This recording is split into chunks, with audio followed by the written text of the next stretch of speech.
पुराणशास्त्रस्तोमनुत नतचारुचरणा भोज घनमहिमा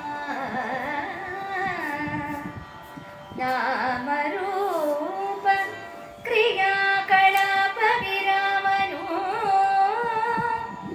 अनुपम दिव्य तेजो मूर्ति गुरुगुहेश्वरलिंग शरणार्थी गुरुगुहेश्वरलिंग शरणार्थी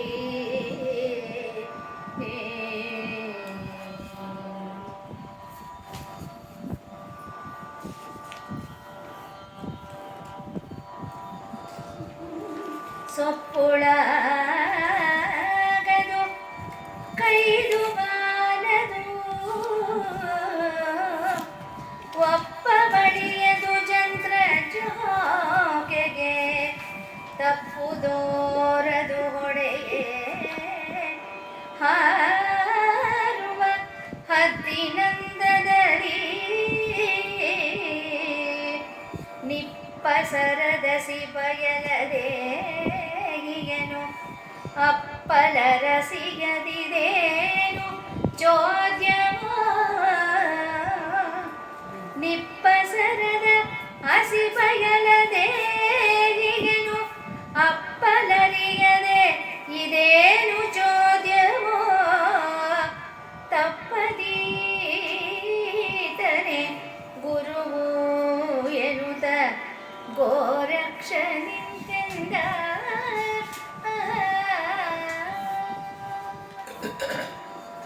त्र्यंबकं यजामहे सुगन्धिं पुष्टिवर्धनं उर्वारुकमिव बन्धनान् मृत्योः क्षीयमामृतात्. ನಿನ್ನೆ ತಮ್ಮ ಅಂದರೆ ಹೇಳುವಾಗ ಪ್ರಾಣಲಿಂಗೋಪದೇಶ ಇಷ್ಟಲಿಂಗ ಪ್ರಾಣಲಿಂಗ ಅಂತಂದಾಗ ಅದು ಒಂದು ಯಾವ ರೀತಿ ಟೆಕ್ನಿಕಲ್ ಅನ್ನೋ ರೀತಿಯಾಗಿ ಆ ಇಷ್ಟಲಿಂಗ ಅನ್ನೋದು ನಮ್ಮಲ್ಲಿ ಪೂಜೆ ಮಾಡ್ತಕ್ಕಂಥದ್ದು, ಪ್ರಾಣಲಿಂಗ ಅನ್ನೋದು ಅದಕ್ಕೆ ಅನುಪಮವಾಗಿ ಇರ್ತಕ್ಕಂಥದ್ದು ಅದನ್ನು.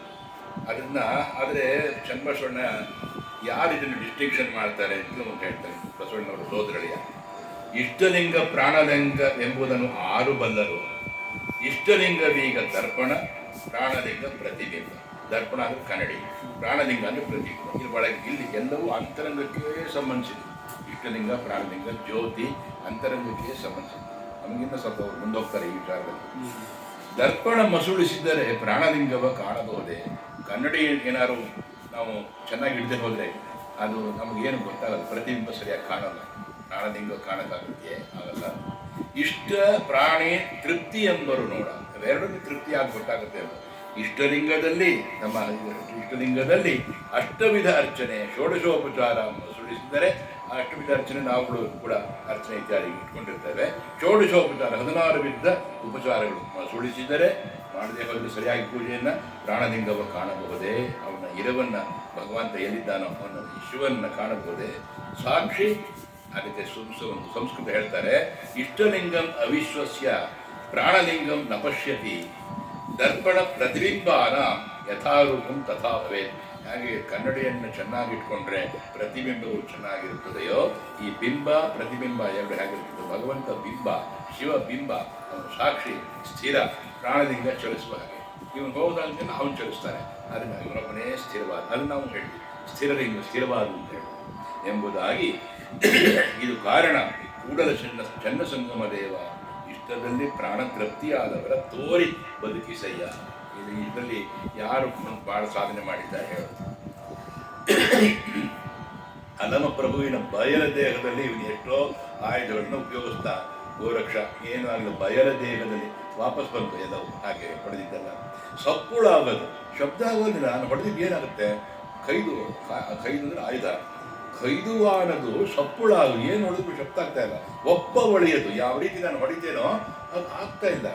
ಜಂತ್ರ ಜೋಕಿಗೆ ತಪ್ಪು ತೋರದು. ನಾನು ಎಷ್ಟು ಮಟ್ಟಿಗೆ ತಿಳ್ಕೊಂಡಿದ್ದೀನಿ, ಯಂತ್ರ ಜಂತ್ರ ಎರಡು ಅದು. ಆ ಜಂತ್ರ ಜೋಕಿಗೆ ತಪ್ಪು ತೋರದು ಹೊಡೆಯ ಹಾರುವ ಹದ್ದಿನಂದದಲ್ಲಿ. ಹದ್ದು ಹೇಗಿರುತ್ತದೆ ಅಂತಂದ್ರೆ ತಾವು ಗಮನಿಸಿದ್ದೇವೆ, ಹೇಗೆ ಹೋಗ್ತಾ ಇರುತ್ತೆ. ಬೇಟೆಯನ್ನು ನೋಡುತ್ತದೆ. ಈಗ ಹೋಗ್ತಾ ಇದ್ದೀನಿ ಏಕದಮ್ ಟೈಕಂತ ಇಳಿದು ಟೇಕಾಫ್ ತಗೊಳುತ್ತೆ. ಆ ಥರ ನಾನು ಹೊಡೆದಿದ್ದೇನೆ, ಹಾಗೆ ಮಾಡಿದ್ದೇನೆ. ಆದರೂ ನಿಪ್ಪಸರದಸಿ, ನಮ್ಮ ಗಮಕಿಯವರನ್ನು ಬದುಕಿ ಕರೆಕ್ಟಾಗಿ ಹೇಳಿದರು. ನಿಪ್ಪಸರದ ಸೀತ, ಅದು ಪದ ಬಹಳ ಹಳಗಣ್ಣದ ಪದ. ಕ್ರೂರವಾದ ಪ್ರಬಲವಾದ ಹಸಿ ಖಡ್ಗವು ಬಯಲದೇಹಿಯನ್ನು ಅಪ್ಪಲರಿಯದು. ಬಯಲದೇಹಿ ಏನು ಪ್ರಭುದೇವರು ಏನು ಹೊಡೆದ್ರು ಸುಮ್ಮನೆ ವಾಪಸ್ ಹೊರಡ್ತಾ ಇದೆ. ಬಯಲದೇಹಿ ಆಗಿದ್ದಾನೆ ಅವನು ಹನುಮಪ್ರಭು. ಬಯಲದೇಹಿಯನ್ನು ಅಪ್ಪಲರಿಯದು. ಏನು ನನ್ನ ಆಯುಧ ಏನು ಉಪಯೋಗ ಆಗ್ತಾ ಇದೆ, ಏನು ಚೋದ್ಯವೋ, ಏನು ಆಶ್ಚರ್ಯ, ಇಷ್ಟು ನನ್ನ ಬದುಕಿನಲ್ಲಿ ಈ ಥರ ನಾನು ಕಂಡಿಲ್ವಲ್ಲ. ತಪ್ಪದು ಇಮ್ಮನೆ ಗುರು. ಈಗ ಅವನಿಗೆ ಗೋರಕ್ಷನಿಗೆ ಹನುಮಪ್ರಭುವನ್ನು ಗುರುವಾಗಿ ಸ್ವೀಕರಿಸಬೇಕು ಅನ್ನೋ ಭಾವನೆ ಬರ್ತಾ ಇದೆ. ಅಹಂಕಾರ ಹಮ್ಮು ಬಿಮ್ಮು ಹೋಯಿತು. ತಪ್ಪದು ಈತನೇ ಗುರುವೇನಂತ ಗೋರಕ್ಷ ನಿಂತೆಂದ. ಅಣಕವಲ್ಲಿದು ತನ್ನ ಹೊಯ್ದಡೆ ಕಣಿಲೆನುತ ಖಂಡಯಕ್ಕೆ ಮಾರಾಂತ ಅಣೆದುದು ಎನ್ನ ಹಸಿ ನಿನ್ನ ಹೊಯ್ದಡೆ ಬಯಲ ಹೊಯ್ದಂತೆ ನುಣುಚಿ ನುಣ್ಣನೆ ಕಡೆಗೆ ಖಂಡೆಯ ಜುಣುಗಿ ಹೋಯಿತು. ಇದಾವ ಮಹಿಮೆಯ ಗುಣವೋ, ಇದಾವ ಮಹಿಮೆಯ ಗುಣವೋ, ನಮಗಿದನರಿಯಬಾರದು ಪ್ರಭುವೇ ಕೇಳೆಂದ. ಪ್ರಭುವೇ ಕೇಳೆಂದ. ಅಲ್ಲಮ ಪ್ರಭುವನ್ನೇ ಕೇಳ್ತಾರೆ ಕೊನೆಗೆ.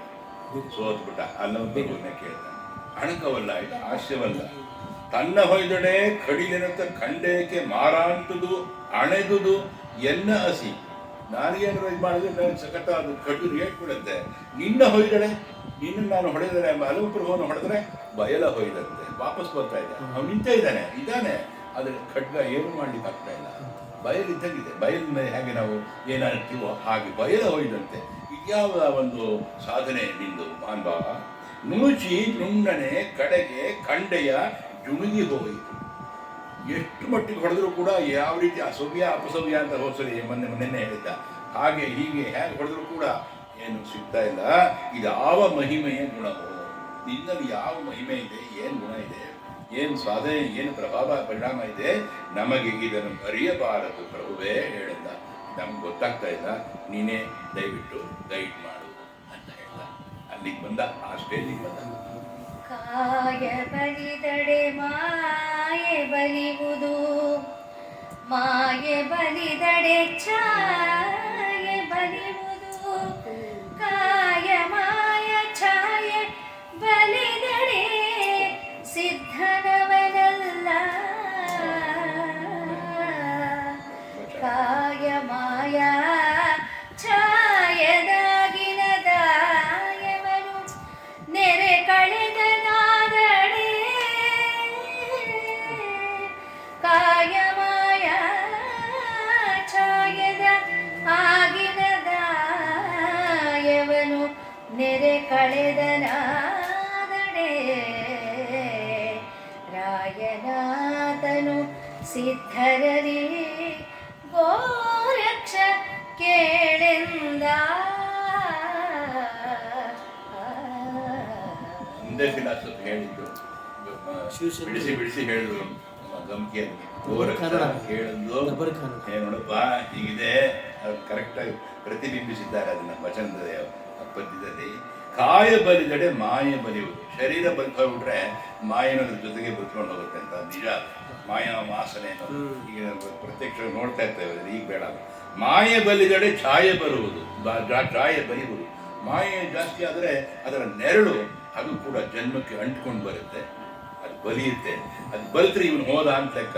ಆ ಮಾಯೆಯನ್ನು ಕಳ್ಕೊಂಡ್ರೆ ಇವನು ಬದುಕದ ಅಂತ ಲೆಕ್ಕ. ಅದು ನಮ್ಮಲ್ಲಿ ಎಲ್ಲರೂ ಅದನ್ನು ಹೇಳ್ತೀವಿ. ಮಾಯೆಯನ್ನು ನಾವು ಮುರಿಬೇಕು, ಇಷ್ಟವನ್ನು ಗೆಲ್ಲಬೇಕು, ಅನಿಷ್ಟವನ್ನು ಮುರಿಬೇಕು ಅಂತ. ಕಾಯ ಮಾಯ ಛಾಯೆ ಬಲಿದಡೆ ಸಿದ್ಧನವನಲ್ಲ. ಶರೀರಕ್ಕೆ ಅಂಟಿಕೊಂಡು ಮಾಯೆಗೆ ಒಳಗಾಗಿ ಅದರ ಎರಡರ ನೆರಳಲ್ಲೇ ಇದ್ರೆ ಸಿದ್ಧ ಆಗೋದೇ ಇಲ್ಲ.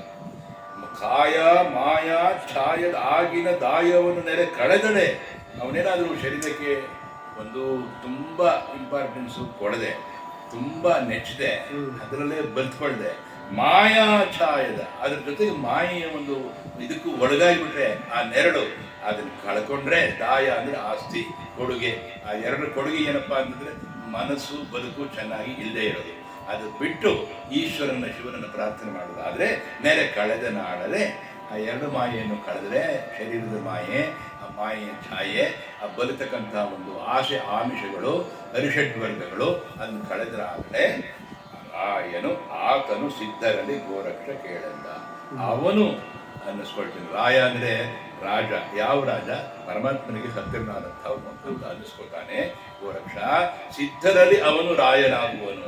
ನೀನು ಬರೀ ಸಿದ್ಧ, ನೀನು ನಿನಗೂ ಒಬ್ಬ ಸಿದ್ಧರಲ್ಲಿ ರಾಜನಂತವ್ರು ಇದ್ದಾರೆ ಇನ್ನೊಂದೇ ಅಂತೆ. ಹರಿಯದಾನು ಹಿಂದೆ ಬರನಿನ್ನಯ ತೆರನಲಿ ಎನ್ನಯ ಮತ್ತತನದಲ್ಲಿ ಬೆರೆದುಕೊಂಡು ನಿರ್ತೆನು ಎನ್ನದು ಸರ್ವ ತಪ್ಪೆನುತಾ ನೆರೆ ಶರೀರವ ನೀಡಿ ಕೈ ಮುಗಿದೆರಗಿದನು. ನೆರೆ ಶರೀರವ ನೀಡಿ ಕೈ ಮುಗಿದೆರಗಿದನು. ಭಯಭಕ್ತಿ ಭಾರದಲ್ಲಿ ಹೊರಗುವಂತೆ ಆ ಪ್ರಭುವಿನ ಅಡಿಯೋಳು ಬಳಿಕ ಗೋರಕ್ಷ.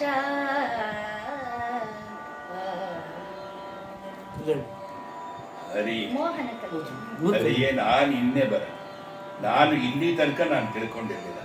ಇನ್ನೇ ಬರ ಅಂದರೆ ಇಲ್ಲಿ ತನಕ ಅಂತ ಈವರೆಗೆ ನಾನು ತಿಳಿದಿರಲಿಲ್ಲ. ಗೋರಕ್ಷ ಹೇಳ್ಕೊಳ್ಳೋದು, ನಿನ್ನಯ ತೆರನು ಎನ್ನಯ ಮತ್ತತನದಲ್ಲಿ ಬೆರೆತುಕೊಂಡು ನಿಂತೆ. ನನ್ನ ಪ್ರಮತ್ತತನ, ಅಮಲು, ಅಹಂಕಾರ ಅದರಲ್ಲಿ ಬಿಡಿದ್ದೆ. ನಾನು ಬೆರೆತುಕೊಂಡು ಸೇರಿಕೊಂಡಿದ್ದೆ. ನಿಜವಾದ ಗಿಟವನ್ನು ನಾನು ತಿಳ್ಕೊಂಡಿರಲಿಲ್ಲ. ತಿಳಿವಿನ ಅರಿವಿನ ಗಿಟವನ್ನು ನಾನು ತಿಳ್ಕೊಂಡಿರಲಿಲ್ಲ. ಎನ್ನದು ಸರ್ವ ತಪ್ಪೆನದು. ನಂದು ಬಹಳ ತಪ್ಪಾಗೋಗಿದೆ ಆ ಮಾರ್ಗ. ನೆರೆ ಶರೀರವ ನೀಡಿ ಮುಂದೆ ಮಾಡಿದ್ದವನು ಗೋರಕ್ಷ. ನೆರೆ ಶರೀರವ ನೀಡಿ ಅಂದರೆ ಸೈಗೆಳದು ಅಂತ ಒಂದು ಹಳಗಣದ ಒಂದು ಪದ ಬರ್ತದೆ ಕುಮಾರವ್ಯಾಸದಲ್ಲಿ. ದಪ್ಪದ ಬಿದ್ದ ಅಂತ ಸೈಗೆಳದು. ನೆರೆ ಶರೀರವ ನೀಡಿ ಸಂಪೂರ್ಣವಾಗಿ ತನ್ನ ಶರೀರವನ್ನು ಬಾಗಿಸಿ ಕೈ ಮುಗಿದು ಎರಗಿದನು. ಅವನ ಗೋರಕ್ಷ ಅಲಂಪ್ರಭುವಿನ ಪಾದಕ್ಕೆ ಎರಗ್ತಾನೆ, ಕೈ ಮುಗಿದು ಎರಗಿದನು. ಭಯಭಕ್ತಿ ಭಾರದಲ್ಲಿ, ಭಯ ಅವನನ್ನು ಕಂಡು, ಅವನ ಸಾಧನೆ ಕಂಡು ಉಂಟಾದಂಥ ಒಂದು ಅಂಜಿಕೆ, ಹಾಗೆಯೇ ಆ ಭಕ್ತಿ ಅದರ ಜೊತೆಗೆ ಬೆರೆತದ್ದು. ಹೊರಗುವಂತೆ ಅದರಲ್ಲಿ ಹಾಗೆ ಕೆಡದ ಹಾಗೆ ಪ್ರಭುವಿನ ಅಡಿಯೋಳು, ಅಲಂಪ್ರಭುವಿನ ಪಾದಕ್ಕೆ ಗೋರಕ್ಷ ಬಿದ್ದಿದ್ದಾನೆ. ಬಿಸಿಯದನನ್ನು ತಿಳಿದು ಲೋಹವ ಬೆಸುವವಳು ಪರಿಪಾಕ ಭಾವದ ಹಸನನು ಅರಿದು ಇನ್ನೀತಗೆ ಉಪದೇಶಿಸುವೆನೆಂದೆನು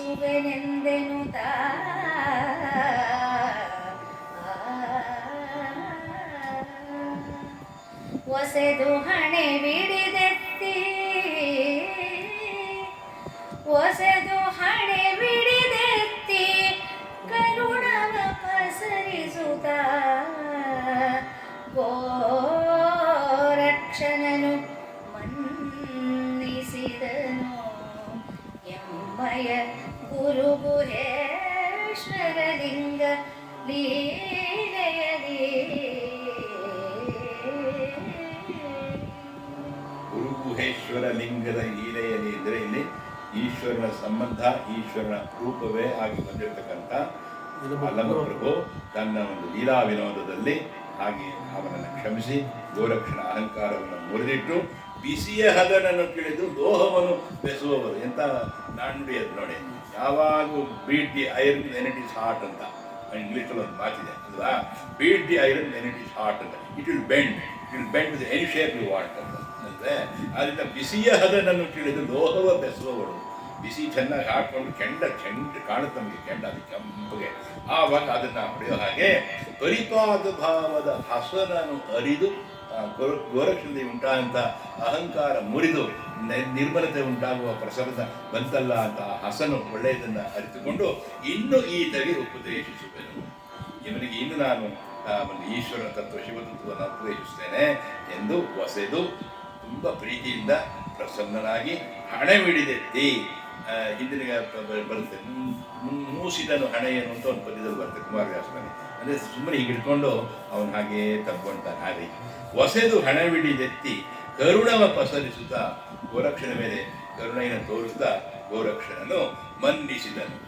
ಆ ಅಹಂಕಾರವನ್ನೆಲ್ಲ ಹೋಗಿದೆ, ಇನ್ನವನು ನಾನು ಹೇಳಿದಂಗೆ ಕೇಳ್ತಾನೆ, ನನ್ನ ಮಾರ್ಗದಲ್ಲಿ ಬರ್ತಾನೆ, ಒಳ್ಳೆಯ ಶಿವತತ್ವವನ್ನು ಪಥವನ್ನು ಅರಿತುಕೊಳ್ತಾನೆ ಅಂತ ಹೇಳಿ ಗುರುಗುಹೇಶ್ವರ ಲಿಂಗ ನೀಲಯದಿ ಪರಮೇಶ್ವರ ಒಂದು ಪ್ರೀತಿ ಇದ್ದಂತಾದ್ರೆ ಒಳ್ಳೆಯದಾಗಲಿ. ಪ್ರೀತಿಗಲಿ ಗೋರಕ್ಷಗೆ ಅನುಪಮನಾಥ ಪದವಿಯದಿತ್ತು ಬಳಿಕ ಒಲಿದಾತನಲಿ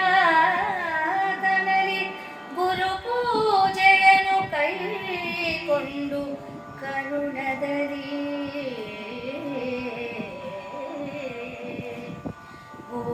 ಭೂತಳದಲ್ಲಿ ಅಜ್ಞಾನಿಗಳನ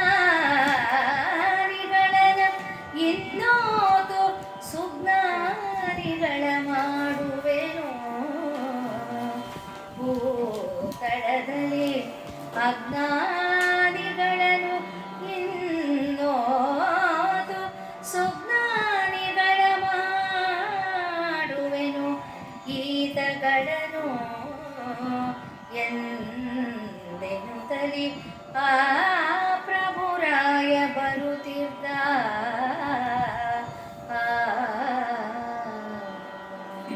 ಗೋರಕ್ಷನನ್ನ ಮನ್ನಿಸಿ ಪ್ರೀತಿಯಲ್ಲಿ ಗೋರಕ್ಷನನ್ನ ಮನ್ನಿಸಿ ಅವನಿಗೆ ಅನುಪಮ ನಾಥ ಪದವಿಯನ್ನಿತ್ತು ಅಂತ. ನಾಥ ಅಂದರೆ ಲೀಡರ್ ಅಂತ. ಅವನನ್ನು ಒಂದು ಗುಂಪಿಗೆ ಒಂದು ಬಣಕ್ಕೆ ಲೀಡರ್ ಥರ ಮಾಡಿ ಬಳಿಕ ಒಲಿದು ಆತನಲ್ಲಿ ಅವನನ್ನು ಪ್ರೀತಿಯಿಂದ ಕಂಡು ಅವನಲ್ಲಿ ಗುರುಪೂಜೆಯನ್ನು ಕೈಕೊಂಡು ಕರುಣದಲ್ಲಿ ಎಷ್ಟಿಗೆ ಇಲ್ಲಿ ತನಕ ಬಂದು ನೋಡಿ, ಪ್ರೀತಿಯಿಂದ ಕೈಕೊಂಡಿದ್ದಲ್ಲದಲೇ ಅವನ ಪೂಜೆಯನ್ನು ಕೈಕೊಂಡ. ಗೋರಕ್ಷ ಪೂಜಿಸ್ತಾನೆ ಹನುಮಪ್ರಭುವನ್ನ, ಪೂಜೆಯನ್ನು ಕೈಕೊಂಡು ಕರುಣದಲ್ಲಿ ಭೂತಳದಲ್ಲಿ ಅಜ್ಞಾನಿಗಳನ್ನು ಇನ್ನೂ ಓತು ಸುಜ್ಞಾನಿಗಳ ಮಾಡುವೆ.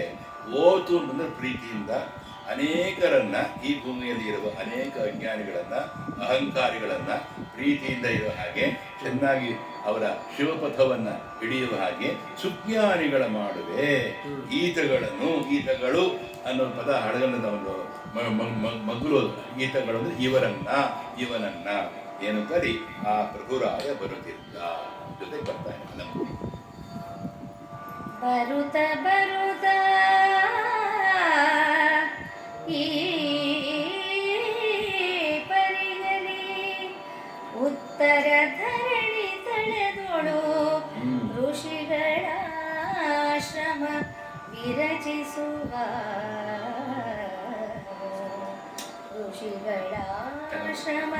ವಿರಚಿಸುವ ತನಿರಸದ ಪರಿಪಾಕದ ಫಲಾವಳಿಯ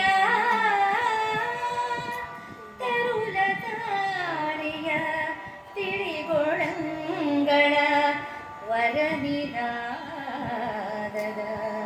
ವಿಹಗ ವಿತತಿಯ ನೆರೆಗಳೋಲಿ ಒಪ್ಪುವ ವರನಿನಾದದ ವಿಹಗ ವಿತತಿಯ ನೆರವಿಗಳನ್ನೊಪ್ಪುವ ಮಹಾಕಾನನವ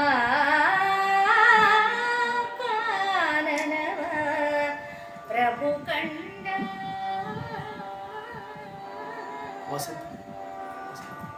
ಎಷ್ಟು ಚೆನ್ನಾಗಿ ಬಲುಕು ಗೊತ್ತಲ್ಲ, ಅದೇ ಬರುತ್ತಾ ಈ ಪರಿಯಲ್ಲಿ ಹೀಗೆ ಬರ್ತಾ ಉತ್ತರ ಕಡೆ ಬರ್ತಾ ಇದ್ದಾನೆ. ದಕ್ಷಿಣದ ಎಲ್ಲಿದ್ದವನು ಮೊದಲವರು ಎಲ್ಲಿದ್ದರೋ ಬಳ್ಳಿಗಾವೆ, ನಮಗೆ ಗೊತ್ತಿದೆ, ಶಿರಾಳಕೊಪ್ಪ ಅದರ ಹತ್ರ ಬಳ್ಳಿಗಾವೆ, ಅಲ್ಲಿಂದ ಹೊರಟಿರೋದು. ಬರುತ್ತಾ ಈ ಪರಿಯಲ್ಲಿ ಉತ್ತರ ಧರಣಿ ತಳದೋಳು, ಬದರಿ ಕಡೆ ಹೆಚ್ಚು ಕಡಿಮೆ ಉತ್ತರ ಭಾರತದ ಕಡೆ ಬಂದಿದ್ದಾನೆ. ಅಲ್ಲಿ ಋಷಿಗಳ ಆಶ್ರಮ, ಅನೇಕ ಋಷಿಗಳ ಆಶ್ರಮ ಆಗಲೂ ಇತ್ತು. ಋಷಿಗಳ ಆಶ್ರಮ ವಿರಚಿಸುವ ದನಿರಸದ ಪರಿಪಾಕದ ಫಲಾವಳಿಯ ಆ ಆಶ್ರಮದ ಪರಿಸರ ಹೇಗಿತ್ತು, ಸುತ್ತಮುತ್ತ ಎಲ್ಲವೂ ಕೂಡ ಒಳ್ಳೆಯ ಹಣ್ಣುಗಳು, ತನಿರಸ ಹಣ್ಣು ಚೆನ್ನಾಗಿರ್ತಕ್ಕಂಥದ್ದು. ಪಂಪ ಹೇಳ್ತಾನೆ ನೋಡಿ, ಮಿಡಿದೊಡೆ ತನಿಗರ್ಗು ರಸಂ ಬಿಡುವುದು, ಒಂದು ಹಣ್ಣೊಳೆ ಮುಖಂಗಿಡುವವು ಗಿಳಿಗಳು ಅಂತಾನೆ. ಬನವಾಸಿ ಸುತ್ತಮುತ್ತ ಆಗಿನ ಕಾಡು ಆಗಿತ್ತು ಅಂತ ಹೇಳ್ತಾರೆ. ಅದು ನಿಜವಾದ ಮಾತೆ, ಹಾಗೆ ಇದ್ದಿದ್ದದು. ಅದರಿಂದಾಗಿ ತನಿರಸದ ಪರಿಪಾಕದ ಫಲಾವಳಿಯ ಹಣ್ಣಿನ ಸಮೂಹವೇ ಇತ್ತಂತೆ. ತರುಲ ತಾಳಿಯ ಒಳ್ಳೆಯ ವೃಕ್ಷಗಳು, ಅದಕ್ಕೆ ಹಬ್ಬಿರ್ತಕ್ಕಂಥ ಬಳ್ಳಿ, ಅದೆಷ್ಟು ಮಟ್ಟಿಗೆ ಹೂಗಳನ್ನು ಬಿಟ್ಟಿತ್ತು. ತಿಳಿಗೊಳಂಗಳ ಅಲ್ಲಲ್ಲಿ ಕೊಳಗಳು, ನಿರ್ಮಲವಾದ ನೀರು, ರಿಫ್ಲೆಕ್ಷನ್ ಬರುವಂತಹ ನೀರು ತಿಳಿಗೊಳ ಅಂದರೆ ಪುಷ್ಕರ ಅಂತ ನಾವು ಹೇಳ್ತೀವಿ. ಪುಷ್ಕರ ಅಂದರೆ ತಿಳಿಯಾದ ನೀರು ಅಂತ. ದೇವರಿಗೆ ಪುಷ್ಕರಾಕ್ಷ ಅಂತ ಹೆಸರು, ವಿಷ್ಣುವಿಗೆ ಪುಷ್ಕರಾಕ್ಷ ಅಂತ ಕರೀತಾರೆ. ಅಂಥ ತಿಳಿಗೊಳ ಹೇಗಿರುತ್ತೋ ಹಾಗೆ ಅವರ ಕಣ್ಣುಗಳು ಅನ್ನೋ ರೀತಿಯಲ್ಲಿ. ತಿಳಿಗೊಳಂಗಳ ವರ ನಿನಾದದ ವಿಹತ ವಿತತಿಯ ಅನೇಕ ಪಕ್ಷಿಗಳ ಸಮೂಹದ ಕಿರಿಕಿರಿ ಕಲರವ ಕೇಳ್ತಾ ಇದೆ. ವರ ನಿನಾದದ ಅದು ಒಳ್ಳೆಯ ಸಂಗೀತವೇ ಇದ್ದಾಗಿ ಕಾಣ್ತಾ ಇದೆ ನೋಡಿ. ನೆರವಿಗಳಲ್ಲಿ ಒಪ್ಪು, ಎಲ್ಲ ಸಮೂಹದಲ್ಲಿ ಒಪ್ಪತಕ್ಕಂಥ ಮಹಾಕಾನನಮ ಪ್ರಭು ಕಂಡ, ಕಾಡನ್ನ ಮಲ್ಲಮ ಪ್ರಭು ಕಂಡಿದ್ದಾನೆ. ಕೆಲರು ವೇದವನೋದುವರು, ಕೆಲರು ಶಾಸ್ತ್ರವ ಕೇಳುವರು, ಕೆಲರು ವೇದಾರ್ಥವನು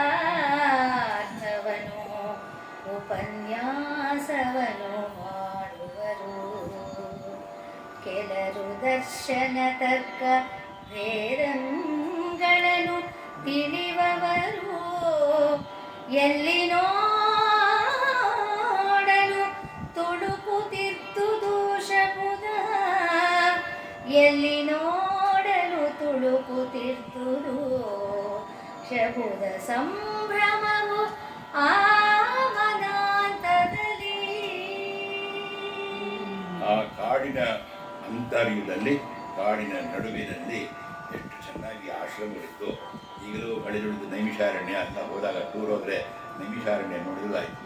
ದ್ವೈತವನ ಸಿಗುತ್ತೆ, ಕಾಮಿಕವನ ಸಿಗುತ್ತೆ, ಅದೆಲ್ಲ ಇನ್ನೂ ಸ್ವಲ್ಪ ಉಳ್ಕೊಂಡಿದೆ ಒಂದು ಕಡೆ.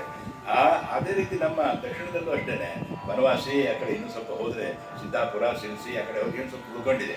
ಅಲ್ಲೇ ಕೆಲವರು ವೇದವನ್ನು ಓದುವರು, ಅಲ್ಲಿದ್ದು ಆಶ್ರಮದ ವಾತಾವರಣದಲ್ಲಿ ಕೆಲವರು ವೇದ ವಿದ್ಯೆ ತಿಳ್ಕೊಂಡಿದ್ದಾರೆ.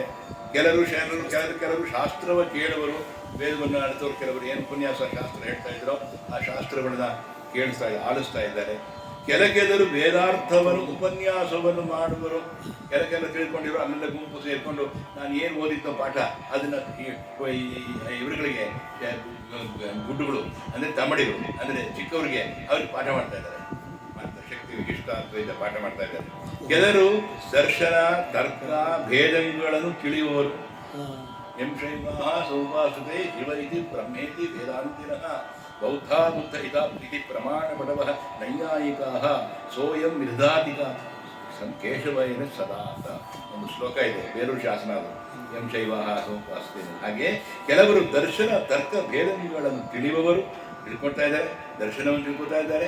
ಈಶ್ವರ ದರ್ಶನ, ದಿನೀಶ್ವರ ದರ್ಶನ ಇರ್ಬೋದು, ಅದು ಚಾರ್ವಾಕ ಇರ್ಬೋದು, ಅಥವಾ ಈಶ್ವರ ದರ್ಶನ ಇರ್ಬೋದು. ನೋಡಲು ತುಳುಕುತ್ತಿದ್ದದು ಶಬುದ ಸಂಭ್ರಮವು. ಶಬ್ದ ಅಂದರೆ ಶಬುದ ಅಂತ ಬರ್ಕೊಂಡಿದ್ದಾನೆ ಕವಿ.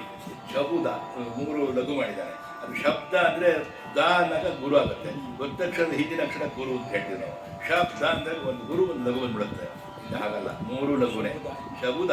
ಕೆಲವರು ನೋಡಲು ತುಳುಕುತ್ತಿದ್ದುದು ಶಬುದ ಸಂಭ್ರಮವು ಆ ವನಾಂತದಲ್ಲಿ. ಕಾಡಿನಲ್ಲೆಲ್ಲೂ ಬರೇ ಒಂದು ಒಳ್ಳೆಯ ವಾತಾವರಣ ಇತ್ತು. ಓಡೋದಡೆ ನಾರು ಹಸಿದುಂಬಡೆ ಸದಾ ವನತರು ಫಲಂಗಳು, ತೊಡುವುದಾದಡೆ ಭೂತಿ ಹಕ್ಕೆಯ ಹಾಸು, ನೋಡಿದಡೆ ಕಡವಸಗಳಿಗ ವಾಸವಾದಡೆ ಅಡವಿಯೇ ಸಂಸಾರ, ಶ್ರೀ ಸಂಸಾರ ಮುನಿಗಳ ಬಿಡದರ ಎಂದೆನುತಲಿ ಅಲ್ಲವ ನೋಡಿ ಬೆರಗಾದ.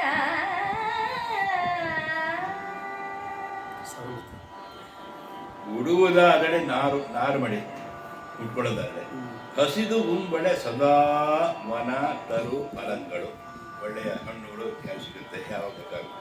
ತೊಡುವುದಾದರೆ ಭೂತಿ ಅಂದರೆ ವಿಭೂತಿ, ಹಕ್ಕೆಯ ಹಾಸು ನೋಡಿದಳೆ. ಹಕ್ಕೆ ಅಂದರೆ ಶಯನಾಸನ ಅಂತ. ಶಯನಾಸನ ಅಂತಂದರೆ ದರ್ಭಾಸನ ಉಪಯೋಗಿಸ್ತಾ ಇರಲಿಲ್ಲ, ಭಾಳ ಕಷ್ಟ. ಏನಿದ್ರು ಅಲ್ಲಲ್ಲಿ ಹಾಸುಗಲ್ಲುಗಳು ಇರ್ತಾಯಿದ್ರು. ಹಕ್ಕಿ ಹಾಸುಗಲ್ಲನ್ನು ಮರಗ್ತಾ ಇದ್ರು ಪಾಪ. ಆದರೆ ಅವನು ಪ್ರಭುರಾಯ ಮುಂದೆ ಹೇಳ್ತಾನೆ, ಅಲ್ಲವ ಪ್ರಭು, ಕಡವಸಗಳು ಈಗ ವಾಸವು ಅಂದರೆ ಕೃಷ್ಣಾಜಿನ ಅಲ್ಲಲ್ಲೇ ಸಿಗ್ತಾ ಇತ್ತು, ಇಟ್ಕೊಂಡಿದ್ರು ಋಷಿಗಳು. ಅಡವಿ, ಈ ಅಡವಿ ಈ ಸಂಸಾರ ಮುನಿಗಳ ಬೀಳ, ಕಾಡಿನಲ್ಲಿದ್ರು ಇವರು ಸಂಸಾರ ಕಟ್ಕೊಂಡಿದ್ದಾರಲ್ಲ ಅಂತ ನಲ್ಲಮ್ಮ. ಅಂದರೆ ಎಲ್ಲದನ್ನು ಬಿಟ್ಟು ಹೋಗೋಕ್ಕಾಗಿ ನ್ಯಾಯವಾಗಿ ಇಲ್ಲಿ ಕಟ್ಕೊಂಡಿದ್ದಾರೆ. ಎಲ್ಲ ಸಿಡ್ಕೊಂಡು ಅವ್ನು ಬೇಕು, ಇವ್ನು ಬಂದ, ಅವ್ನು ಬಂದ, ಅದು ಬೇಕು, ನಾರು ಮಡಿ ಬೇಕು, ಹಣ್ಣು ಬೇಕು, ಎಲ್ಲವನ್ನು ಬಿಟ್ಟು ಹೋಗ್ಬೇಕಲ್ವೇ ಅಂತ ಅಲ್ಲೂ ಬರೋ ಬಿಡಲ್ಲ. ಅವ್ನು ಹೇಳ್ತಾ ಇದ್ದಾನೆ, ಮುನಿಗಳ ಬಿಡೋದಲ್ಲ ಅಡವಿ ಈ ಸಂಸಾರ, ಕಾಡೇ ಸಂಸಾರ ಆಗಿಬಿಟ್ಟಿದೆ ಇವರಿಗೆ, ಬಿಡುವಲ್ಲದೆ ಏನು ತಲೆ ಅಲ್ಲವ ನೋಡಿ ಬೆರಗಾದ.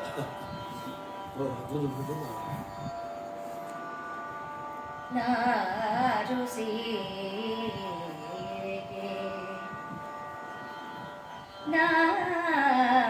ಸೀರೆಗೆ ಮರಗಳನ್ನು ಆಹಾರದ ಆಸೆಗೆ ಕಂದಮೂಲವ ನೀರ ತೃಷಿಗೆ ಅನವರತ ನದಿ ಸರೋವರವ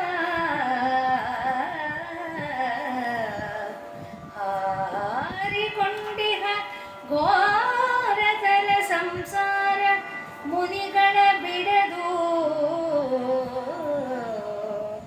ಹಾರಿಕೊಂಡಿಹ ಘೋರತರ ಸಂಸಾರ ಮುನಿಗಳ ಬಿಡದು, ಉಳಿದರ ನಾರು ಬಲ್ಲರು, ಉಳಿದರ ಆರು ಬಲ್ಲರು, ಸುಡಲಿ ಎನ್ನುತ್ತ ಅಲ್ಲಮನು ಬೆರಗಾದ.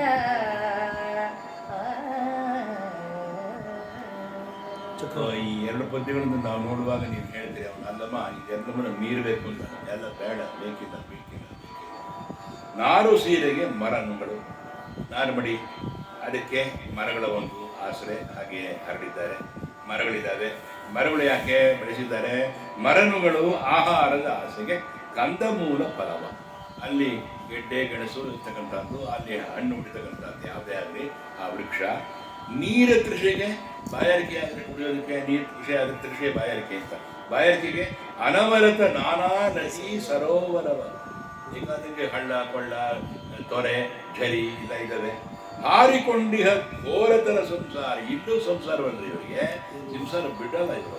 ಇದರಲ್ಲಿ ಇಟ್ಕೊಂಡೆ ನೋಡಿ, ಉಡುವುದಾಡಿನ ನಾಡೆ ಹಿಂದಿನ ಪದ್ಯದಲ್ಲಿ ಹೇಳಿದ್ದಾನೆ, ಎಲ್ಲವೂ ಇವ್ರಿಗೆ ಬೇಕು ಅಂದರೆ. ಹಾಗಾಗಿ ಇವ್ರಿಗೆ ಯೋಗ ಎಲ್ಲಿ ಬಂತು? ಇವ್ರಿಗೆ ಶಿವನ್ ನೋಡಿದ ನಂತರ ಬಯಲಿನ ಭಾವನೆ ಎಲ್ಲಿ ಬಂತು? ಬಯಲು ಅಂತ ಅಲಮ ಆಯಿತು ಅಂತಂದರೆ ಬಯಲಲ್ಲಿ ಬಂತು. ಹಾರಿಕೊಂಡಿಹ ಘೋರತರ ಸಂಸಾರ ಮುನಿಗಳನ್ನು ಬಿಡದು, ಮುನಿಗಳನ್ನು ಬಿಡದು, ಉಳಿದರ ನಾರು ಬಲ್ಲರು. ಜೋಗಿಗಳನ್ನ ಬಿಡದೆ ಹೋದ್ರೆ ಉಳಿದರ ಯಾರು ಅನ್ನಮ್ಮಂತವ್ರ ಗತಿ ಏನು? ಸುಡಲಿ ಏನಂತ ಅಲ್ಲವನು ಬೆರಗ. ಅವನು ಈಗ ತುಂಬ ಮೇಲೆ ಹೋಗ್ತಾನೆ, ಅವನ ಎತ್ತರಿಗೆ ಬರೋದು ಕಷ್ಟ ಆಗಲ್ಲ. ಜನನ ಮರಣ ಭ್ರಮೆಯ ಭವಬಂಧನಕ್ಕೆ ತಾರದ ಕರ್ಮವೇ ಕಾರಣವಲ, ಕೈವಲ್ಯ ಪದವಿಯ ನುಡಿವ ಜೀವನಿಗೆ ಇನಿತನೇನುವನು ಅರಿಯಲರಿಯದೆ, ಮನಸ್ಸಿನಿಚ್ಛೆಗೆ ಅರಿಯುವುದವು ಅನುಚಿತವೆನುತಲಿ, ಮನಸ್ಸಿನಿಚ್ಛೆಗೆ ಹರಿವುದ ಅನುಚಿತವೆನುತಲಿ, ಉಪದೇಶಿಸಿದನು ಆ ಪ್ರಭು ಮುನಿ ಜನಗಳಿಗೆ.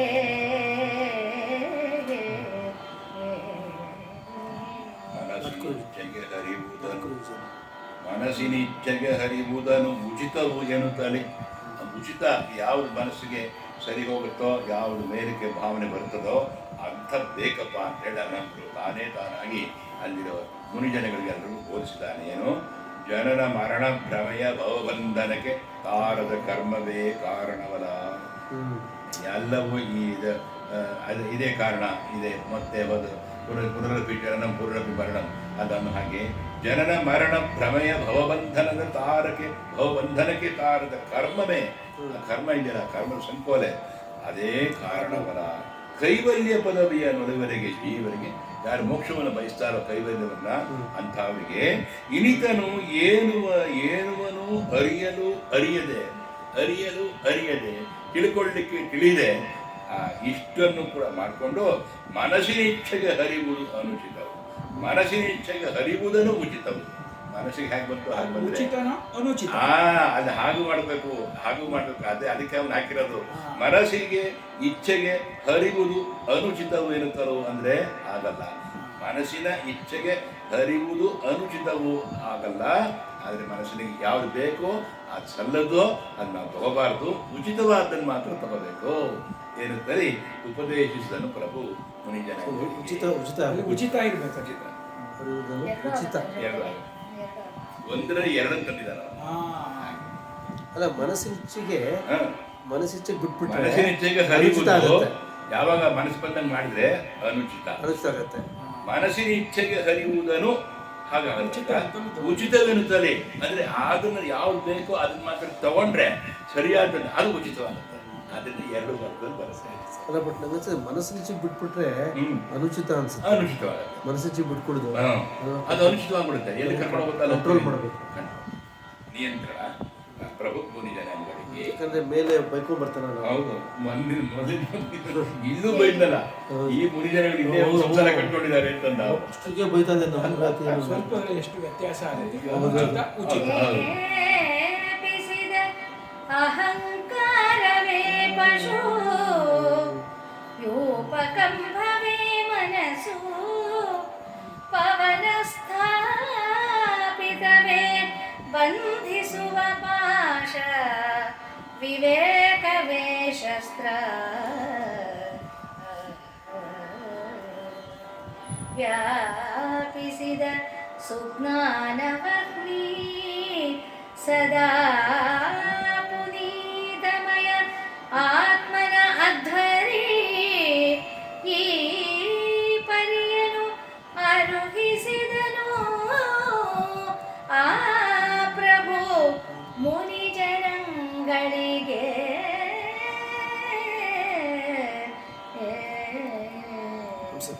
ಅಲ್ಲಿದ್ದ ಮುನಿಗಳು ಅವರಿಗೆಲ್ಲ ಹೇಳ್ತಾನೆ. ಇಲ್ಲಿ ಒಂದು ಆತ್ಮಯಾಗದ ವಿವರ ಅಂತ ಹೇಳ್ತಾರೆ ಕವಿ. ಇದನ್ನು ಲೇಪಿಸಿದ ಅಹಂಕಾರವೇ ಪಶು. ನೋಡಿ, ಅಹಂಕಾರ ಅಂಟ್ಕೊಂಡಿದ್ರೆ ಆ ಪಶುವಾಗಿ ಅದಕ್ಕೆ ಯೂಪಸ್ತಂಭ ಅಂತ ಅಂದ್ರೆ ಬಲಿಕಂಬ ಅಂತ. ಯೂಪಸ್ತಂಭ ಅಂದ್ರೆ ಬಲಿಕಂಬ ಅಂತ. ಯೂಪಸ್ತಂಭ ಮಾಡ್ತಾ ಇದ್ರು ಹಿಂದೆ. ಬಲಿಗೆ ಒಂದು ಕಂಬ ಇರ್ತಾ ಇತ್ತು, ಅದಕ್ಕೆ ಕಟ್ಬಿಡ್ತಾ ಇದ್ರು. ಅಶ್ವಮೇಧ ಮಾಡ್ಬೇಕಾದ್ರೆ ಯೂಪಸ್ತಂಭ ಇರ್ತಾ ಇತ್ತು, ಗುರಿ ಕಡಿಬೇಕಾದ್ರೆ ಯೂಪಸ್ತಂಭ ಇರ್ತಾ ಇತ್ತು. ಹಾಗೆ ಒಂದು ಸ್ತಂಭ, ಅದಕ್ಕೆ ಬಲಿದ್ಬಿಟ್ಟು ಕಡಿಯೋದು. ಆ ಥರ ಯೂಪಸ್ತಂಭವೇ ಮನಸ್ಸೇ ಕೂಡ ಯಾಗದ ಸ್ತಂಭ. ಪವನ ಸ್ಥಾಪಿತವೇ ಬಂಧಿಸುವ ಪಾಶ ಅಂದ್ರೆ ಗಾಳಿಯನ್ನು ಸ್ಥಾಪನೆ ಮಾಡಿಕೊಂಡಿರ್ತಕ್ಕಂಥದ್ದು. ಬಂಧಿಸುವ ಪಾಶ ಹೇಳ್ತಾನೆ. ಆತ್ಮಯೋಗದ ವಿವರವನ್ನು, ಆತ್ಮಯಾಗದ ವಿವರವನ್ನು ಕವಿ ಹೇಳ್ತಾನೆ. ಸಾಮರಸ ಸಂಸಾರ ಆಗಬೇಕಾದ ಪಶು ಅಹಂಕಾರ ಎನ್ನುವುದು. ಮನಸ್ಸು ಎಂಬುದು ಯಾಗಸ್ತಂಭ ಅಂದ್ರೆ ಹಗ್ಗದಿಂದ ಪಶುವನ್ನು ಕಂಬಕ್ಕೆ ಕಟ್ಟುವಾಗ ಪಶುವು ಬಿಗಿಯಲ್ಪಡುತ್ತದೆ, ಕಂಬವೂ ಬಿಗಿಯಲ್ಪಡುತ್ತದೆ. ಹೌದಲ್ವಾ? ಕರೆಕ್ಟ್ ಆಗಿ ಎರಡು ಬಿಗಿಕೊಳ್ಳುತ್ತೆ. ಮನಸ್ಸು ಏಕೋಭಾವದಲ್ಲಿ ಕಟ್ಟಲ್ಪಡುವುದು ಎಂದು ಅಭಿಪ್ರಾಯ. ಬಂಧಿಸುವ ಪಾಶ, ಬಂಧಿಸುವ ಹಗ್ಗ ಅಂದ್ರೆ ಆವಾಗ ಪವನ ಸ್ಥಾಪಿತ. ವಾಯುವನ್ನು ಯೋಗದಿಂದ ಕುಂಭಕ ಮಾಡುವುದು. ವಾಯುವಿನ ಹರಿದಾಟ ನಿಂತರೆ ಕಣ್ಣಾಲಿಗಳು ನಿಲ್ಲುತ್ತೆ, ಕಣ್ಣಾಲಿಗಳು ಸ್ತಬ್ಧವಾದ ಈ ರೀತಿ ಇಲ್ಲಿ ಬರ್ತದೆ. ಈ ಒಂದು ಎರಡು ಹುಬ್ಬುಗಳ ನಡುವೆ ಬರ್ತಕ್ಕಂಥದ್ದು. ಕಣ್ಣಾಲಿಗಳು ಸ್ತಬ್ಧವಾದರೆ ಮನಸ್ಸಿನ ಹರಿದಾಟ ನಿಲ್ಲುತ್ತೆ. ಆಗ ವಿವೇಕದ ಉದಯವಾಗುತ್ತೆ, ಯೋಗದ ಉದಯವಾಗುತ್ತೆ. ಅಹಂಕಾರವನ್ನು ಛೇದಿಸ್ತಕ್ಕಂಥ ಶಸ್ತ್ರ ಇದೇನೆ. ಯಾವಾಗ ವಿವೇಕದ ಉದಯ ಆಯಿತೋ ಆವಾಗ ಇಲ್ಲಿ ಬರ್ತಕ್ಕಂಥದ್ದು. ಕಣ್ಣಾಲಿಗಳು ನಿಲ್ಲೋಗೋದ್ರೆ ಕಣ್ಣಾಲಿಗಳು ಇಲ್ಲಿ ಕಾನ್ಸಂಟ್ರೇಟ್ ಮಾಡಿ ಇಲ್ಲಿ ನೋಡ್ತಕ್ಕಂಥದ್ದು.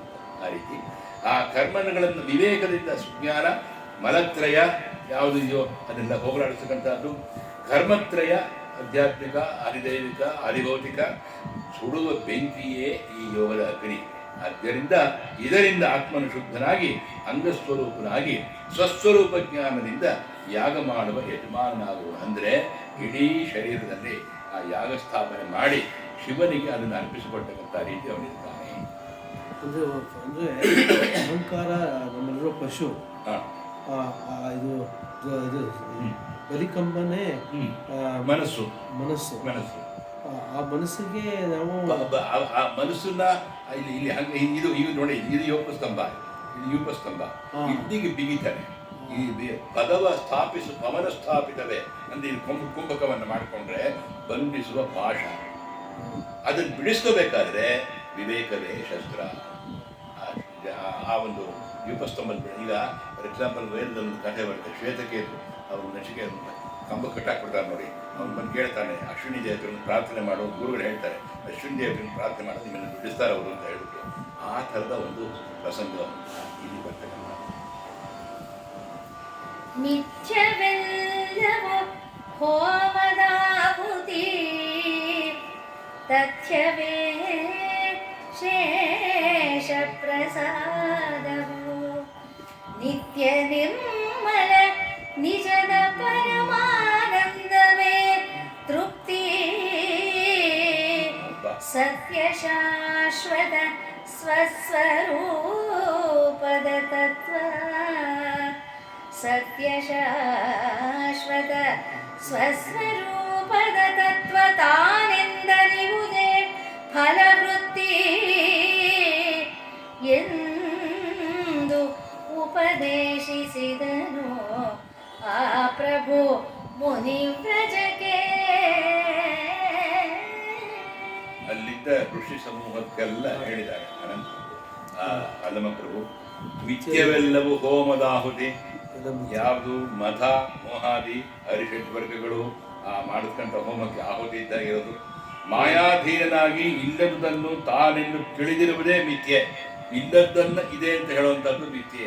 ಸಟೆ, ಆ ಸಟೆಯನ್ನು ಬಿಟ್ಟು ದಿಟಗಳಿಗೆ ಹೋಗಿರ್ತಾನೆ, ಅರಿವಿನೆಡೆಗೆ ಹೋಗಿ ಅಂತ ಹೇಳ್ತಾನೆ. ಅಗ್ನಿಗೆ ಆಹುತಿ ಆಗ್ತಕ್ಕಂಥದ್ದು ಎಲ್ಲಿ? ಜ್ಞಾನವೆಂಬ ಅಗ್ನಿಯಲ್ಲಿ. ಸುಳ್ಳನ್ನು ಮಾಯಾಲಿ ಇದನ್ನೆಲ್ಲ ಬಿಟ್ಟು ಜ್ಞಾನದ ಅಗ್ನಿಯಲ್ಲಿ ನಾವು ಬಲಿ ಮಾಡಬೇಕು ಅಂದರೆ ಸಾಧನೆ, ಆಂತರಿಕ ಸಾಧನೆ ತುಂಬ ಬೇಕಲ್ಲಿ. ಆ ಅಗ್ನಿಯಲ್ಲಿ ಸುಳ್ಳದೆ ನಿಲ್ಲುವ ಶಿವತತ್ವ ಎಂಬತಕ್ಕಂಥ ಸತ್ಯದ ಅಂಶವೇ ತಾನು ಪೂಜಿಸತಕ್ಕ ಪ್ರಸಾದ. ಯಾವುದಪ್ಪ ಅಂದರೆ ಅಲ್ಲಿ ಅವನು ಏನು ವೈಶ್ವಾನರಿಗೆ ನಾವು ಹೇಗೆ ಅರ್ಪಿಸಿ ಊಟವನ್ನು ಮಾಡ್ತೇವೋ ಆ ರೀತಿ ಇಲ್ಲಿ ಉಂಟಾಗ್ತಕ್ಕಂಥ ಒಂದಲ್ಲಿ ಆ ಪೂಜೆಯಲ್ಲಿ ಅವನಿಗೆ ಅರ್ಪಿಸಿ, ಶಿವನಿಗೆ ಅರ್ಪಿಸಿ, ಅವನು ನಾನು ಏನು ತಗೋತಾನೋ ಪ್ರಸಾದ ಅದು ಶಿವನಿಗೆ ಪ್ರೀತಿಯಾಗುವುದು. ಆ ಶಿವತತ್ವದಲ್ಲಿರುವ ಆನಂದ ರಸ ಆಸ್ವಾದನೆಯೇ ತೃಪ್ತಿ, ಕಂಟೆಂಟ್ಮೆಂಟ್ ಅನ್ನೋದು ತಾನಾಗಿ ಬರ್ತಕ್ಕಂಥದ್ದು.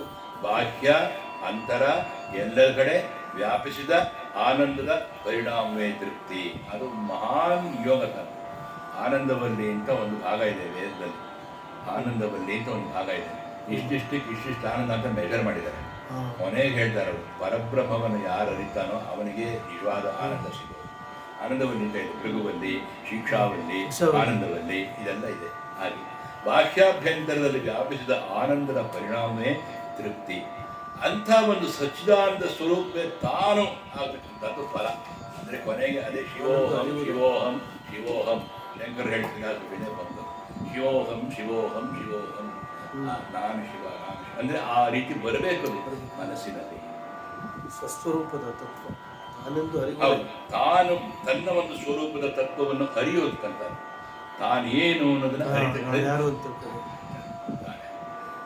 ಅದು ಬರುತ್ತೆ ನೋಡಿ ನಮ್ಮ ಹಾಡುಗಳು. ಒಂದು ತನ್ನನ್ನು ತಾನು ಅರಿಯುವುದು, ತನ್ನ ನಿಜವನ್ನು ನೋಡಲು ಈ ಭಿನ್ನವರಿಯದ ಮೂಡಲು, ಈ ಭಿನ್ನವರಿಯದ ಮೂಡಲು, ಹೀಗೆ ಹೀಗೆ ಎನ್ನುತ್ತಯಾಗಕ್ಕೆ ಆತ್ಮಯಾಗವನು ಅನುರತಿಗೆ ನಿಜರತಿಯ ದೇವಾರ್ಚನೆಗೆ ಹೃದಯವನು ಉಪನಯನಗೆ ಆ ನಿಜ ನಿರೀಕ್ಷಣೆಯ ಇನಿತು ಬಾಹ್ಯದ ಕರ್ಮ ಭಕ್ತಿಗಳಿನಿತನು ಅಂತರ್ಮಾರ್ಗದಲ್ಲಿ ಸೂಚನೆಯ ಮಾಡಿ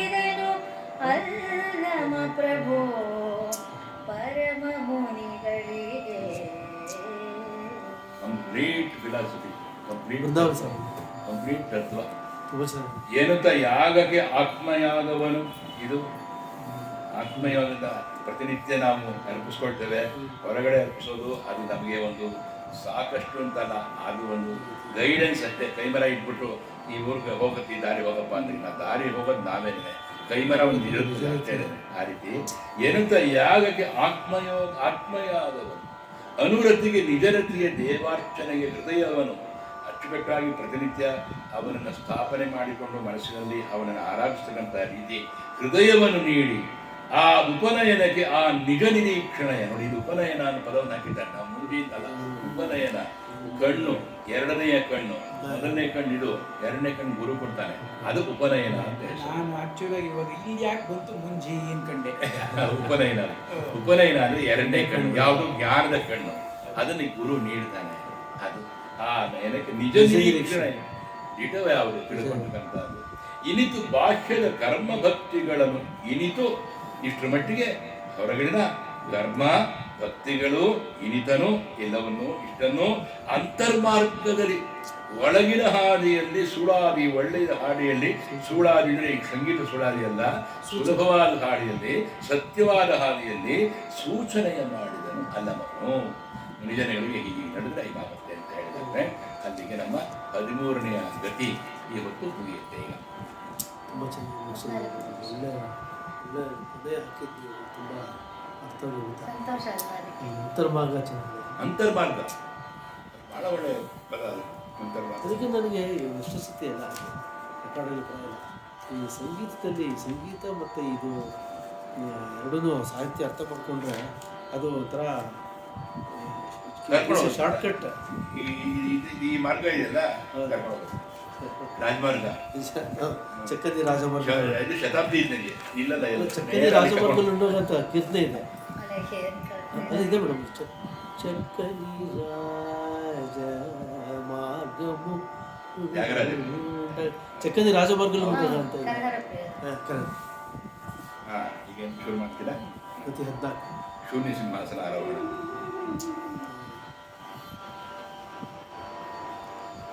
ಗುರು ಗುಹೇಶ್ವರ ತಾನದಾರಿಗೆ, ಗುರು ಗುಹೇಶ್ವರ ತಾನು ಅದಾರಿಗೆ ಕರುಣಿಸಿದನು. ಅವರವರಿಗಾಕ್ಷಣ ಪರಮ ಪದವಿಯರಿಸಿ ತಾನು ಒಲಿದಾಡುತ್ತಿರಲು ಇತ್ತಗರುವ ಗುಣನಿಧಿ ಬಸವದಂಡೇಶ್ವರನು ಕಲ್ಯಾಣದಲ್ಲಿ ರಚಿಸಿದ ಪರಿಯನು ಎಲ್ಲರೂ ತಿಳಿಯುವುದೋಗಿ ಪ್ರಭುಲಿಂಗ ಲೀಲೆಯಲಿ.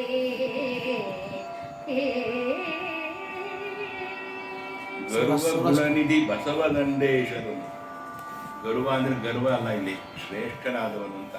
ಶ್ರೇಷ್ಠವಾದ ಗುಣನಿಧಿಯಾದಂಥ ಬಸವದಂಡೇಶ್ವರನು ಕಲ್ಯಾಣದಲ್ಲಿ ರಚಿಸಿದ ಆ ಅನುಭವ ಮಂಟಪದಲ್ಲಿ ಬಂದಂಥ ಆ ಪರಿಯನ್ನು, ಆ ರೀತಿಯನ್ನ ಈ ಪ್ರಭುಲಿಂಗಲೆಯಲ್ಲಿ ತಿಳ್ಕೋಬೇಕು ಭಕ್ತರು. ಗುರು ಗುಹೇಶ್ವರನು, ನಾನೀಗ ಮೊದಲನೇ ಸಾರಿ ನಿಂಗೆ ಬರ್ತಾ ಇದ್ದೇನೆ. ಗುರು ಗುಹೇಶ್ವರನು ತಾನು ಅದಾರಿಗೆ ಕರುಣಿಸಿದನು, ಅವರವರಿಗೆ ಆ ಕ್ಷಣ ಪರಮ ಪದವಿಯಲ್ಲಿರಿಸಿ ಒಬ್ಬೊಬ್ಬರನ್ನೇ ಚಿತ್ಕೊಂಡು ಬರ್ತಾ ಇದ್ದಾನೆ. ಸಿದ್ದರಾಮನಿಂದ ಹಿಡ್ಕೊಂಡು ಇಡೀ ತಕ್ಕಲು ತಿಳ್ಕೊಂಡು ಬಂದಿದ್ದಾನೆ. ತಾನು ಒಲಿದು ಆಡುತ್ತಿರಲು ಇತ್ತ, ಹಾಗೆ ಹಾಗೆ ಆಗ್ತಾ ಇರಲು ಇತ್ತ ಗರ್ವ ಗುಣನಿಧಿ ಬಸವದಂಡೇಶ್ವರನು. ಅವನ ಕಲ್ಯಾಣದಲ್ಲಿ ಅವನು ಮಾಡಿದಂಥ ಒಂದು ಅನುಭವ ಗೋಷ್ಠಿ ಇದೆಯಲ್ಲ, ಹೋದ್ಸತಿಯ ಕಮಲ ನಮ್ಮ ವಿಜಯವಾಣಿಯಲ್ಲಿ ಮಲೇಶ್ವರ ವೆಂಕಟೇಶರು ಅಲ್ಲಮನನ್ನು ಒಲಿದವರಿಗೆ ಭವದ ಹಂಗಿಲ್ಲ ಅಂತ ಒಂದು ಆರ್ಟಿಕಲ್ ಬರ್ತದೆ, ಚೆನ್ನಾಗಿ ಬರ್ತದೆ. ಅದು ಗರ್ವ ಗುಣನಿಧಿ ಬಸವದಂಡೇಶ್ವರನು ಕಲ್ಯಾಣದಲ್ಲಿ ರಚಿಸಿದ ಪರಿಯನ್ನು ಎಲ್ಲರೂ ತಿಳಿಯುವುದು. ಆ ಅನುಭವ ಗೋಷ್ಠಿಯನ್ನು ಎಲ್ಲರೂ ತಿಳ್ಕೋಬೇಕು. ಹಾಗಾದ್ರೆ ಶೂನ್ಯ ಸಿಂಹಾಸನ ಆರೋಹಣ ಅಂದರೆ, ಶೂನ್ಯ ಸಿಂಹಾಸನ ಅಂದರೆ ಏನು? ಅದು ಸೊನ್ನೆನೇ. ಶೂನ್ಯ ಅಂದರೆ ಸೊನ್ನೆ ಅಲ್ಲ. ಆಮೇಲೆ ಪೂಜ್ಯಂ ಅಂತೀವಿ ನಾವು, ಸೊನ್ನೆ ಅಂತ ನಾವು ಹೇಳೋದೇ ಇಲ್ಲ. ನಾವು ಪೂಜ್ಯಂ ಅಂತೀವಿ. ನಮ್ಮ ಹಿರಿಯರು ಸೊನ್ನೆ ಅಂತ ಹೇಳ್ತಿರ್ಲಿಲ್ಲ, ಪೂಜ್ಯಂ ಅನ್ನೋರು, ಪೂರ್ಣ ಅನ್ನೋರು. ಪೂರ್ಣಮದು ಪೂರ್ಣಮಿದು ಪೂರ್ಣದಂ ಪೂರ್ಣಮಂ ಕಳರುಡಂ ಪೂರ್ಣಮಯ ಬಂದಪು ಕುವೆಂಪು ರಾಮಾಯಣ ದರ್ಶನ ಪೂರ್ಣಸ್ಯ ಪೂರ್ಣಮಾದಾಯ ಪೂರ್ಣಾತ್ ಪೂರ್ಣಮದಜ್ಜತೆ ಅಲ್ವಾ, ಆ ರೀತಿ ಇದ್ದಾನೆ. ಅದರಿಂದಾಗಿ ಸಿಂಹಾಸನ ಶೂನ್ಯ ಸಿಂಹಾಸನ ಅಂದರೆ ಅವ್ರು ಹೇಳ್ತಾರೆ ಇದು ಪೂರ್ವ ಆದರೆ ಭಕ್ತನ ಪಶ್ಚಿಮದ ಹೃದಯ ಸ್ಥಾನವೇ ಶೂನ್ಯ ಸಿಂಹಾಸನ. ಭಕ್ತನ ಪಶ್ಚಿಮ ಹೃದಯ ಸ್ಥಾನ, ಪೂರ್ವ ಹೃದಯ ಸ್ಥಾನ, ಪಶ್ಚಿಮ ಹೃದಯ ಸ್ಥಾನ, ಉತ್ತರ ಹೃದಯ ಸ್ಥಾನ, ದಕ್ಷಿಣ ಹೃದಯ ಸ್ಥಾನ, 4 ಭಾಗ ಇದ್ದಾನೆ. 2 auricles are there, 2 ventricles are there, and 4 are occupied by mitral valve, bicuspid valve. Valve operation ಮಾಡಲ್ಲ ಸ್ವಾಮಿ, ಅದು ಬೈಕಸ್ಪೈಡ್ ವಾಲ್ವ್ ಅಂತ ಇರುತ್ತೆ. ಅದು ದ್ವಿದಳ ಮಾಂಸಖಂಡದಿಂದ ಮಾಡಲ್ಪಟ್ಟದ್ದು. ಟ್ರೈಕಸ್ಪೈಡ್ ವಾಲ್ವ್ ಅನ್ನೋದು 3 ಮಾಂಸಖಂಡದಿಂದ ಮಾಡ್ತಾರೆ. ವಾಲ್ವ್ ರಿಪ್ಲೇಸ್ಮೆಂಟ್ ಅಂತ ಮಾಡ್ತಾರೆ ಹೃದಯದಲ್ಲಿ. ಆ ಸಿಂಹ ಅದು ವಾಲ್ವ್, ಅದು 4 ಭಾಗ, 2 ಹೃತ್ಕರಣ, 2 ಹೃತ್ಕುಕ್ಷಿ. ಆ ಹೃತ್ಕುಕ್ಷಿಯ ಭಾಗದಲ್ಲಿ ಪಶ್ಚಿಮ ಹೃದಯ ಸ್ಥಾನದಲ್ಲಿರೋದು ಶೂನ್ಯ ಸಿಂಹಾಸನ. ಬಹಳ ಟೆಕ್ನಿಕಲ್ ಮೆಟಫಾರಿಕಲ್ ಹೇಳ್ಬೋದು, ತಿಳ್ಕೋಬಹುದು. ಬ್ರಹ್ಮರಂಧ್ರಕ್ಕೆ ಪಶ್ಚಿಮದಲ್ಲಿ ಇರುವುದು ಪರವಸ್ತು ಎಂದು ಸಿದ್ಧಾಂತಕಾರರು ಹೇಳುತ್ತಾರೆ. ಶೂನ್ಯ ಎಂದರೆ ಪರವಸ್ತುವಿಗೆ ಹೆಸರು ಎಂದು ತಿಳಿದುಕೊಂಡು 0 ಅಲ್ಲ. ಹಾಗೆ ಅವನು ಯಾರ್ಯಾರಿಗೆ ಏನು ಕರುಣಿಸಿದನೋ, ಗುರುಗುಹೇಶ್ವರ ತಾನದಾರಿಗೆ ಕರುಣಿಸಿದನೋ ಅವರವರಿಗೆ ಆ ಕ್ಷಣ ಪರಮ ಪದವಿಯಲ್ಲಿರಿಸಿ ಗೋರಕ್ಷಣ ತನಕಲೂ ಕೂಡ ಎಲ್ಲರನ್ನೂ ಕೂಡ ಒಳ್ಳೆಯ ಒಂದು ಉನ್ನತವಾದ ಮಹಿಮೆಗೆ ಬಂದು ಪದವಿಗೆ ತಗೊಂಬಂದು ತಾನು ಒಲಿದು ಆಡುತ್ತಿರಲು ಇದ್ದ ಮತ್ತೆ ಬಸವ ದಂಡೇಶ್ವರನು ಇಲ್ಲಿ ಅನುಭವ ಮಂಟಪ ಹೇಗಾಯಿತು ಅನ್ನೋದು ತಿಳ್ಕೊಳ್ಳಿ ಅಂತ ಕವಿ ಹೇಳ್ತಾನೆ. ಗುರುಗುಹೇಶನ ಚಾರು ಚರಣಾಂಬುರುಹಗಳ ನಾನಾವ ಪರಿಯಲಿ ವರಿಸಿ ಎನ್ನ ಮನಸ್ಸಮಾಧಿಯನು ಎಂದು ಪಡೆದ ಪೆನೋ ಪರಮ ಪುರುಷನು ಅದಾವ ವೇಷವ ಧರಿಸಿ ಬಹನೋ ಆ ಮಹಾತ್ಮನ ಪುರುಳನು ಪರಮ ಪುರುಷನು ಅದಾವ ವೇಷವ ಧರಿಸಿ ಬಹನೋ ಆ ಮಹಾತ್ಮನ ಹುರುಳನು ಆನೆಂತರಿವೆನೋ ಎನ್ನುತ್ತಲೇ ಬಸವ ಚಿಂತಿಸಿದ.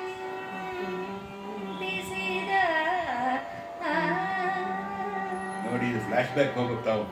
ಅವನು ಅಲ್ಲಂ ಪ್ರಭು ಅಲ್ಲಿಂದ ಬಿಟ್ಟು ಬಂದಿದ್ದಾನೆ, ಬಸವಣ್ಣವ್ರನ್ನ ಎಲ್ಲರನ್ನೂ ಬಿಟ್ಟು ಹೇಳಿದ್ದಾನೆ, ನಾನು ಮತ್ತೆ ವಾಪಸ್ ಬರ್ತೀನಿ, ಬಂದ ಮೇಲೆ ನಿಜೋಪದೇಶವನ್ನು ಮಾಡ್ತೀನಿ, ಜ್ಞಾನೋಪದೇಶವನ್ನು. ಅದನ್ನು ಬಸವಣ್ಣ ಆಲೋಚನೆ ಮಾಡ್ತಾ ಇದ್ದಾನೆ, ಯಾವಾಗ ಬರ್ತಾರಪ್ಪ ನಮ್ಮ ಗುರು ಅಂತ. ಅದು ಗುರುಗುಹೇಶನ ಚಾರು ಚರಣಾಂಬುರುಗಗಳ ನಮ್ಮ ಬಸವಣ್ಣನವಯ ಮಲಂ ಪ್ರಭುವಿನ ಅಚ್ಚುಕಟ್ಟಾದ ಚರಣಾಂಬುರವನ್ನು ನಾನು ಆವಪರಿಯಲ್ಲಿ ವರಿಸಿ ನಾನು ಅದನ್ನು ತಿಳ್ಕೊಂಡು ಎಲ್ಲ ಮನಸ್ಸಮಾಧಿಯನ್ನು ಎಂದು ಪಡೆದದ್ದೇನೋ ಅವನ ತತ್ವಜ್ಞಾನವನದಲ್ಲಿ ಬರ್ತಕ್ಕಂಥ ಒಂದು ಧೀಶಕ್ತಿ ಏನಿದೆ ಅದನ್ನು ನಾನು ಯಾವಾಗ ತಗೊಳ್ತೀನೋ, ಯಾವಾಗ ತಿಳ್ಕೊಳ್ತೀನೋ, ಯಾವಾಗ ಹೊಂದ್ತೇನೋ, ಪರಮಪುರುಷನು ಅಲಮ ಪ್ರಭುವು ಅದು ಆವದೇಶವ ಧರಿಸಿ ಬಹನೋ. ಇನ್ನು ಹ್ಯಾಕೆ ಬರ್ತಾನೋ, ಬಹಳ ದಿವಸ ಆಯ್ತು ಅವನು ಊರು ಬಿಟ್ಟು ಹೋಗಿ, ಬರ್ತೀನಿ ಅಂತ ಹೇಳಿದ್ದಾನೆ. ಆ ಮಹಾತ್ಮನ ಹುರುಳು ಅಂದರೆ ಸಾತ್ವಿಕವಾದ ಸತ್ವದಲ್ಲಿ ಸಾತ್ವಿಕತೆ ಇರ್ತಕ್ಕಂಥ, ಅತಿಶಯವಾಗಿ ಇರ್ತಕ್ಕಂಥ ಆ ಹುರುಳನು ಆ ನೆಂಟು ಅರಿವೆನು. ನಾನು ಅವನು ಬರೋ ಮಾರ್ಗ, ಅವನ ರೀತಿ, ಅವನ ಸತ್ವವನ್ನು ಹೇಗೆ ತಿಳ್ಕೊಳ್ಳಿ ಎಂಬುದಾಗಿ ಬಸವಣ್ಣ ಅಲ್ಲಮ ಪ್ರಭುವನ್ನು ಕುರಿತು ಗುರುಭಾವನೆಯಿಂದ ಚಿಂತನೆ ಮಾಡ್ತಾರೆ. ಆವವೇಶದಲದಡೆ ಎಮ್ಮಯ ದೇವನೊಲಿದೈ ತಂದಡೆ ಆತನ ಭಾವ ಭಣಿತೆಯನು ಅರಿವವಲು ನಾನು ಒಂದು ಪಾಯವನು ತೀವಿ ತೆಕ್ಕನೆತಿ ಸಿಕ್ಕಿಸುವೆ ಭಾವ ಭಣಿತೆಯನು ಅರಿವವಳು ನಾನೊಂದು ಪಾಯವನು ತೀವಿ ತೆಕ್ಕನೆ ಸಿಕ್ಕಿಸುವೆ ನಾನಾವ ಪರಿಯಿಂದ ತಡೆಯು ಮಚ್ಚಿ ವಿದೇಶನನು ಎನ್ನುತ್ತಲೇ ಬಸವಣ್ಣನು ಅನುಗೈದ. ನಾನಾವ ಪರಿಯಲಿ ಆವ ಪರಿಯಿಂದಾದಡೆಯು ಯಾವ ರೀತಿಯಲ್ಲಿ ಮಜ್ಜೀವಿತೇಶನನ್ನು ನನ್ನ ಜೀವಕ್ಕೆ ಜೀವ ಆಗಿರ್ತಕ್ಕಂಥ ಗುರುಸ್ವರೂಪನಾದ ಶಿವಸ್ವರೂಪನಾದ ಅಲ್ಲಮ ಪ್ರಭುವನ್ನು ನಾನು ಹೇಗೆ ತೀವಿ ತೆಕ್ಕನೆ ಸಿಕ್ಕಿಸುವೆ, ತುಂಬಿಕೊಳ್ತೀನಿ ಮನಸ್ಸಿಗೆ. ತೆಕ್ಕನೆ ಅಂದರೆ ಹಾಗೆಯೇ ಆ ರೀತಿ ತಪ್ಪುಕೊಳ್ತೇನೆ, ಹಾಗೆಯೇ ಇಟ್ಕೊಳ್ತೇನೆ. ಹಾಗಾದರೆ ಆವವೇಶದಲ್ಲಿ ನಾನು ಈಗ ಮೊದಲು ಬರ್ತಾ ಇದ್ದೀನಿ, ಮೊದಲ ಸಾರಿಗೆ ಆವವೇಶದಲ್ಲಿ ಆದಡೆ ಯಾವ ರೀತಿಯಲ್ಲಿ ಯಾವ ವೇಷದಲ್ಲಿ ಎಮ್ಮೆಯ ದೇವನು ಒಲಿದು ಐತಂದಡೆ ನನ್ನ ಗುರು ಸ್ವರೂಪನಾದ ಪರಮೇಶ್ವರ ಸ್ವರೂಪನಾದ ಅಲ್ಲಮಪ್ರಭು ಬಂದರೆ ಆತನ ಭಾವ ಭಣಿತೆಯನ್ನು ಅರಿವವನು ನಾನೊಂದು ಉಪಾಯವನ್ನು ಸಿಕ್ಕಿಸುವೆ. ಅವನು ತಿಳ್ಕೊಂಡ ಅವನು ಹೇಗೆ ಬರ್ತಾನೋ ಅಲ್ಲಮಪ್ರಭು, ಅವನ ಮಾತಿನ ರೀತಿ, ಆ ಮಾತಿನ ರೀತಿಯಲ್ಲಿ ಇರ್ತಕ್ಕಂಥದ್ದು ಜ್ಞಾನ, ಆ ಜ್ಞಾನದಿಂದ ಬರತಕ್ಕಂಥ ಜ್ಞಾನಕ್ಕೆ ಬಂದುಬಿಡ್ತಕ್ಕಂಥ ಶಿವಭಕ್ತಿ, ಈ ಎಲ್ಲವನ್ನು ಉಪಾಯದಲ್ಲಿ ನಾನು ತಿಳ್ಕೊಳ್ತೇನೆ.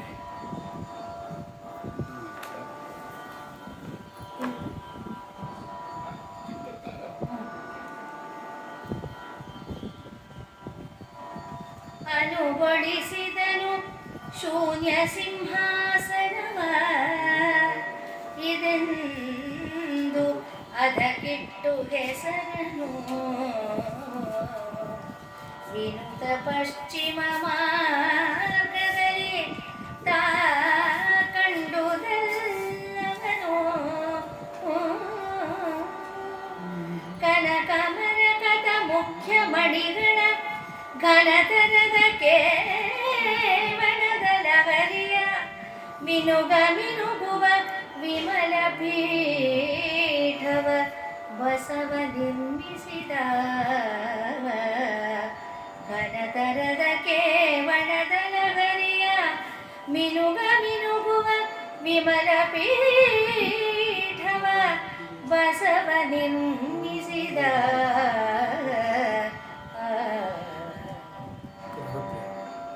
ಸಿಂಹಾಸನವನ್ನು ಇಲ್ಲಿ ಹಿಂದುಗಡೆ ನೀವು ನೋಡ್ತೀರಿ, ಅಲ್ಲಿ ಕುಳಿತಿದ್ದಾನೆ ಸಿಂಹಾಸನದಲ್ಲಿ. ಅಲ್ಲಮಪ್ರಭು ಕುಳಿತಿದ್ದಾನೆ. ಆಗಲೇ ಅನುಗೊಳಿಸಿದನು ಶೂನ್ಯ ಸಿಂಹಾಸನದ ಒಂದು ಸಿಂಹಾಸನವನ್ನು ಅವರಿಗೋಸ್ಕರ ಮಾಡಿಟ್ಟಿದ್ದಾನೆ ನನ್ನ ಬಸವಣ್ಣ.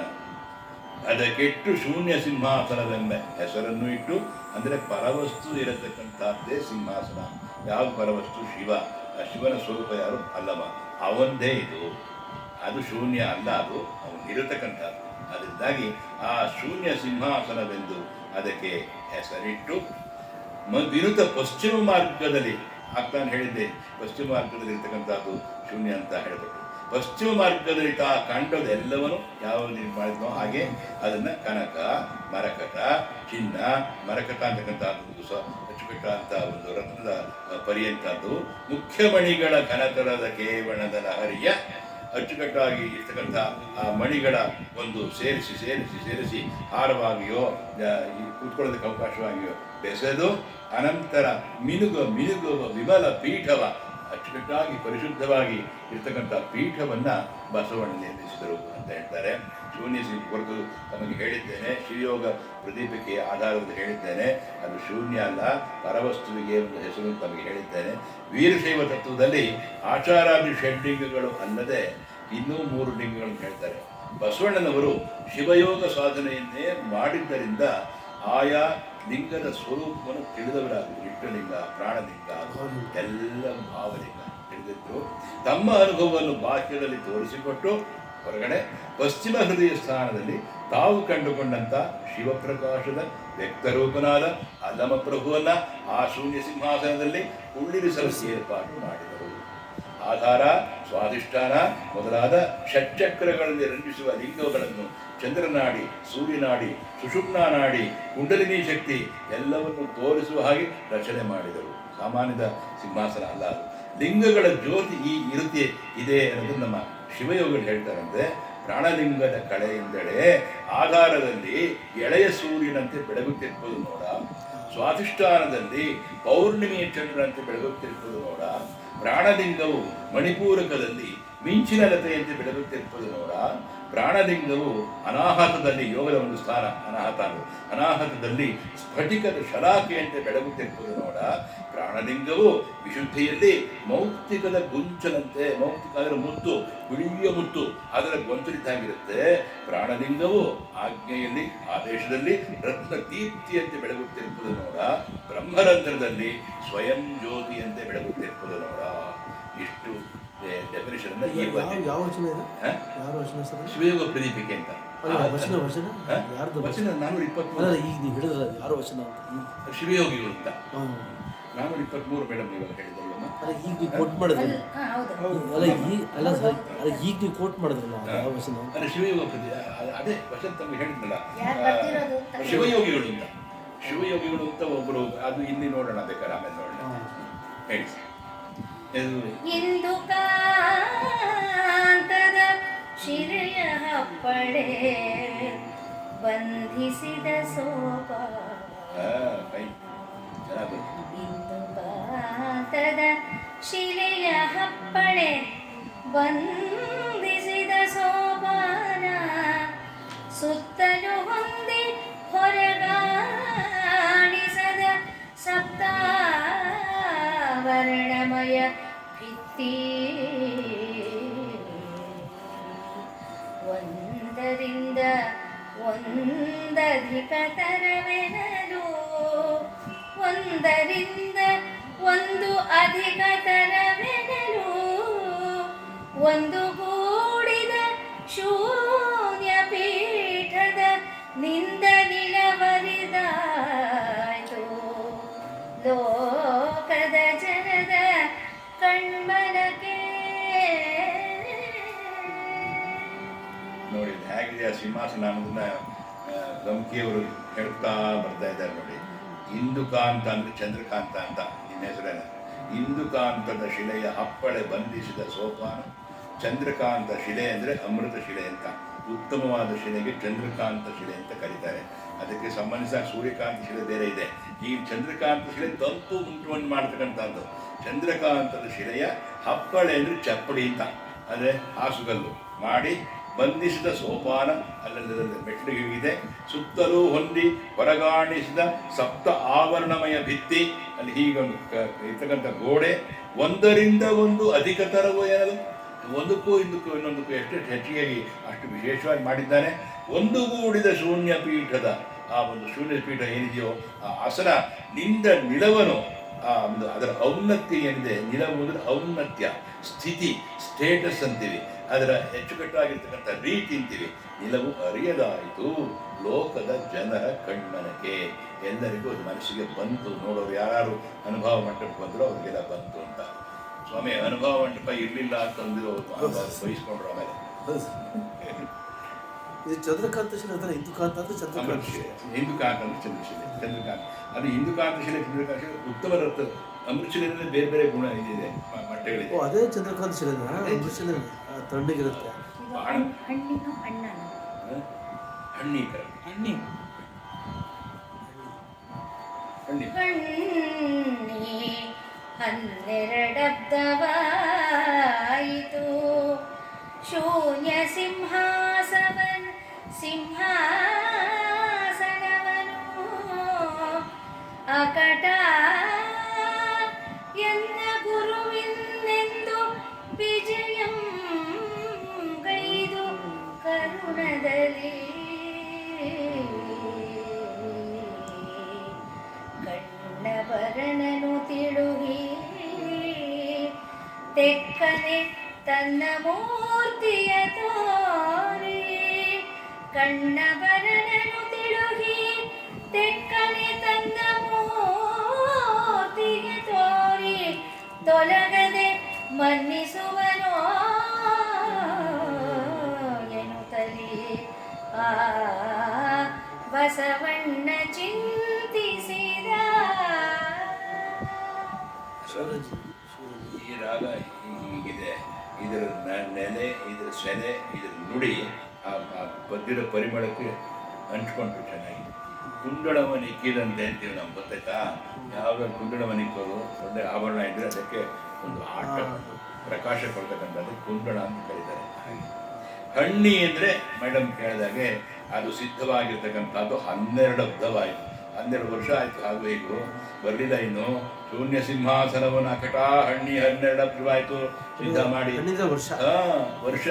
ವರ್ಷ ಅದು ಸಿದ್ಧ ಮಾಡಿ ಅಂತ 12 ಅಬ್ಧ ಅಂದ್ರೆ ವರ್ಷ, ಅಬ್ಧಿ ಅಂದ್ರೆ ಸಮುದ್ರ, ಹಣ್ಣಿದ್ರೆ ಸಿದ್ಧ ಮಾಡಿ ಅಂತ ಸಿದ್ಧಗೊಳಿಸಿ ಮಾಡಿದ್ದೇನೆ. ಹಾಗೇನೆ ನಾನು ಕಾಯ್ತಾ ಇದ್ದೇನೆ ಶೂನ್ಯ ಸಿಂಹಾಸನ ಮಾಡಿ. ಎನ್ನ ಗುರುವನು ಇನ್ನೆಂದು ವಿಜಯನಿಂದ ಇದು ಯಾವತ್ತು ಬರ್ತಾನೆ ಅವನು ದಯಮಾಡಿಸ್ತಾನೆ. ಕರುಣದಲ್ಲಿ ಕಣ್ಣ ಬರನನ್ನು ತಿಳಿಸಿ ಅವನು ಬರತಕ್ಕಂಥ ಸೂಚನೆ ನಾನು ಒಂದು ಕೊಡಬಾರ್ದೆ. ಒಂದು ನನಗೆ ತುಂಬ ಆಸೆ ಆಗಿಬಿಟ್ಟಿದೆ. ಬರನನ್ನು ಅಂದರೆ ಆ ಬರ ಅಲ್ಲಿ ಹಡಗಣದ ರಾ ಇದೆ. ಬರ ಸಾಮಾನ್ಯದ ರಾ ಆದರೆ ಬರ ಅಂದರೆ ಕ್ಷಾಮ ಅಂತ, ಈ ಬರ ಅಂದರೆ ಬೇರೆ ಅರ್ಥ ಇದೆ. ಬರನನು ಅಂದರೆ ಆನಂದದ ಅತಿಶಯ ಅಂತ. ತೆಕ್ಕನೆ ತನ್ನ ಮೂರ್ತಿಯ ತೋರಿ ಹಾಗೆಯೇ ನೋಡಿ ನನ್ನನ್ನು ಹಾಗೆಯೇ ತಪ್ಪಿಕೊಂಡು ತೊಲಗದೆ ಮನ್ನಿಸುವನು. ಮತ್ತು ಹೊರಟೋಗ್ಬಾರ್ದವನು, ಅವನು ಇಲ್ಲೇ ಇರಬೇಕು. ಅದಕ್ಕೆ ಶೂನ್ಯ ಸಿಂಹಾಸನ ಆರೋಹಣ ಅಂತ ಹೇಳಿದ್ರು. ಇಲ್ಲೇ ಇರಬೇಕು ನಮ್ಮ ಜೊತೆನಲ್ಲಿ ಏನು ತರಿ ಬಸವಣ್ಣ ಚಿಂತಿಸಿದ. ಅರಸನರಿಯದ ಬಿಟ್ಟಿ ಕೆಲಸದ ಪರಿಯಲಾಗಿದೆ ಎನ್ನ ಮಾಟದ ಪರಿಕರಣೆ ಫಲವೀರು ಅರಿಯದಲ ಮಹಾದೇವ ಹರ ಹರ ಎಂದೆನುತ ಚಿಂತ ಆತುರತೆಗಲಿ ಹೊರಗ ಒಳಗ ನಾಲಿಸುತ್ತ ಇರುತ್ತಿದ್ದನು ಹರಿಹರ ಎಂದೆನುತ ಚಿಂತಾತುರತೆಗಲಿ ಹೊರಗೆ ಒಳಗನ ಆಲಿಸುತ್ತ ಇರುತ್ತಿದ್ದನು. ಬಯಸಿ ಬರವನು ಬಸವನು ಅಲ್ಲವನ ಬರವನು ಬಯಸಿರುತ್ತಿದ್ದರು. ನನ್ನ ಗುರುಸ್ವರೂಪನಾದ ಆತ್ಮೋದ್ಧಾರ ಸ್ವರೂಪ ಎಷ್ಟು ಚೆನ್ನಾಗಿ ಬಂದು ನೋಡಿ ಅದಲ್ಲ. ಆತ್ಮೋದ್ಧಾರ ಸ್ವರೂಪನಾದ ಬಸವಣ್ಣ ಹೋಗ್ತೀವಿ ನಾವು. ಅಲ್ಲವ ಪ್ರಭುವಿನ ಒಂದು ಬಲವನ್ನು ಕಾಯ್ತಾ ಇದ್ದಾನೆ. ಹೊರಗೆ ಒಳಗೆ ಆಲಿಸುತ್ತಲೇ ಹಾಗೆ ಹೀಗೆ ಬಾಹ್ಯಾಂತರದಲ್ಲಿ ಆ ಕಡೆ ಈ ಕಡೆ ನೋಡಿಕೊಂಡು ಅವನ್ನೇ ಕಾಯ್ತಾ ಇದ್ದಾನೆ ದಾರಿಯನ್ನು ಅಂತ ಹೇಳ್ತಾರೆ. ಅದೇ ರೀತಿ ಅರಸನು ಅರಿಯದ ಬಿಟ್ಟಿ ಕೆಲಸದ ಪರಿಯಲಾಯಿತೆ. ಏನು ಯಾವ್ದಾದ್ರು ಬಿಟ್ಟಿಗೆ ಮಾಡಿದಂಗಾಯ್ತಲ್ಲ ಅನ್ನೋ ಹಾಗಾಗೋಯ್ತೆ. ನಾನು ಎನ್ನ ಮಾಟದ ಪರಿಕರಣೆ ಫಲವನ್ನು ಏರಿಯದು. ನಾನು ಎಷ್ಟು ಮಟ್ಟಿಗೆ ಕಾಯ್ತಾ ಇದ್ದೇನೆ ಗುರುವಿಗೋಸ್ಕರ, ಅವನು ಇನ್ನೂ ಬಂದೇ ಇಲ್ಲ. ನಮಗೆ ಸಾಧನ ಏನು ಕೊಡ್ತಾ ಇಲ್ಲ, ಫಲವೀಯಲರಿಯದು. ನಾನು ಏನು ಕಾಯ್ತಾ ಇದ್ದೇನೋ ಅದು ಫಲಿಸ್ತಾ ಇಲ್ವಲ್ಲ ಮಹಾದೇವ, ಫಲಿಸ್ತಾ ಇಲ್ವಲ್ಲ ಮಹಾದೇವ. ಹರ ಹರ ಏನಂತ ಚಿಂತ ಆತುರತೆಯಲ್ಲಿ, ಚಿಂತೆಯ ಕಾತುರದಲ್ಲಿ, ಆಂಗ್ಸೈಟಿ, ಆ ಕುತೂಹಲ, ಹಾಗೆಯೇ ಚಿಂತೆ. ಯಾವುದು ಸಚ್ಚಿಂತೆ, ಒಳ್ಳೆ ಚಿಂತೆ ಅದು. ಅದರಿಂದಾಗಿ ಸತ್ ಚಿಂತೆ. ಆ ಚಿಂತೆಯಲ್ಲಿ ಹೊರಗೆ ಒಳಗನು ಆಲಿಸುತ್ತಾ ಬಾಹ್ಯ ಅಂತರದಲ್ಲಿ ಕಾಣುತ್ತಾ ಬರವನು ಬಯಸಿ ಅಲ್ಲವನು ತುಂಬ ಕಾಯ್ತಾ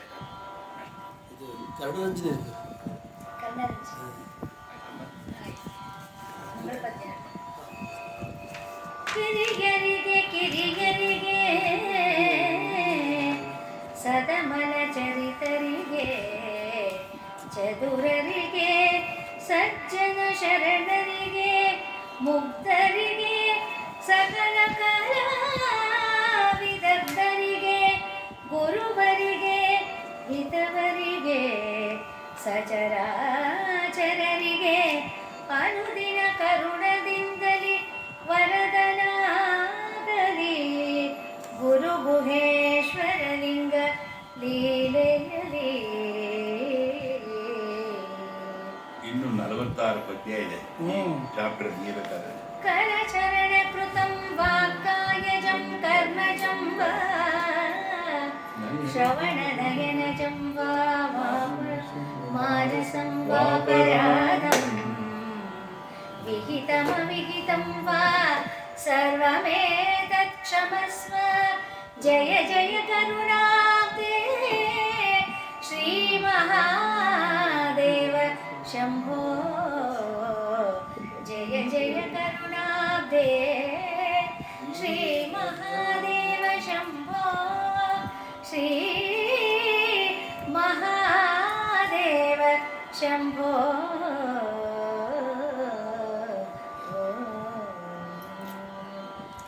श्री शिवार्पणमस्तु 46 ಪದ್ಯ ಇದೆ 14ರಲ್ಲಿ